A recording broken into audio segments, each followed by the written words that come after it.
বন্ধুরা, অনেক ভিডিওতে আমি আপনাদের দেখিয়েছি যে আমার কাছে 5টা খরগোশ ছিল। সেই খরগোশগুলো বেশ বড় বড় হয়ে গেছিলো। সেই খরগোশগুলোর মধ্যে দুটো খরগোশ বন্ধুরা বাচ্চা জন্ম দিয়ে দিয়েছে। এখনও দুটো মেয়ে খরগোশ আছে, তারাও পরে বাচ্চা জন্ম দেবে। আর একটা ছেলে খরগোশ আছে।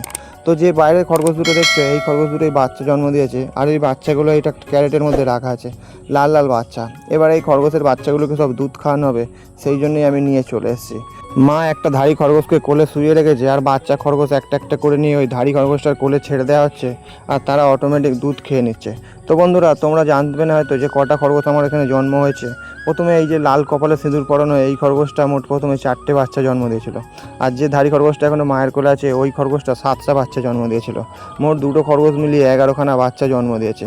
এই বাচ্চাগুলো একটু পরে হয়েছে বলে এদের গা এখনও লাল লাল। আর যে খরগোশটা আগে বাচ্চা জন্ম দিয়েছিল তাদের গাগুলো সাদা সাদা। দেখো এখানে এই যে 4টে খরগোশ দেখতে পাচ্ছ, এর গাগুলো সাদা সাদা, এইগুলো আগে জন্ম হয়েছে। আর যেগুলোর গা লাল লাল এগুলো জন্ম হয়েছে পরে। তো গরমকাল বলে আমি খরগোশগুলোকে একটু বাইরে মেঝেতে ছেড়ে দিয়েছি। ওরা কিরম বিলবিল করে ঘোরাঘুরি করছে দেখো। আমার তো দেখে মনটা খুব আনন্দে ভরে উঠেছে, তার কারণ এতদিন খরগোশগুলোকে মানুষ করার পরে দুটো খরগোশ মিলিয়ে মোট 11খানা বাচ্চা জন্ম দিয়েছে। এখনও দুটো মেয়ে খরগোশ আছে, তারা কটা করে খরগোশ বাচ্চা জন্ম দেয় সেটা কিন্তু দেখতে হয় বন্ধুরা। তো যাই হোক বন্ধুরা, অনেক দিন আগে আমি দুটো খরগোশ পুষেছিলাম। সেই খরগোশ দুটোর নাম ছিল চন্নু আর মন্নু। সেই চন্নু মন্নুর বাচ্চা এই 5খানা হয়েছিল, এরাই বেঁচে ছিল। আর এরা খুব বড় বড় হয়ে গেছিলো। এবারে এদের বাচ্চা দেওয়ার পালা হয়ে এসছে, তাই এরা দুটো খরগোশ মিলে 11খানা বাচ্চা জন্ম দিয়েছে।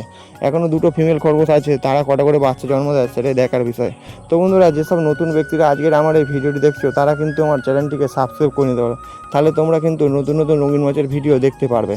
আমি রঙিন মাছের ভিডিও প্রতিদিন ছাড়ি, কিন্তু খরগোশ যেহেতু পুষেছি, সেই খরগোশের আপডেট তো আপনাদের দেওয়া দরকার আছে, সেই জন্যই আজকে খরগোশের ভিডিও ছাড়লাম। তো দেখো বন্ধুরা, এবারে একটা একটা খরগোশ আমি হাতে তুলছি। দেখো হাতে কি সুন্দর কিউট কিউট লাগছে না? এই খরগোশগুলো প্রত্যেকদিন যদি ওর মা ভালো করে দুধ খায়, এই খরগোশগুলো কিন্তু 15 থেকে 18 দিনের মধ্যে বড় বড় হয়ে যাবে আর বিক্রি করার সাইজ হয়ে যাবে। একটা ধাড়ি খরগোশ তার বাচ্চার দুধ খাচ্ছে, আর একটা ধাড়ি খরগোশ সেখানে গিয়ে কী করছে আমি জানি না। তো যাই হোক, একটুখানি শুধু চিহ্ন দেওয়ার জন্য এই খরগোশটার কপালে সিঁদুর পরে দিয়েছি।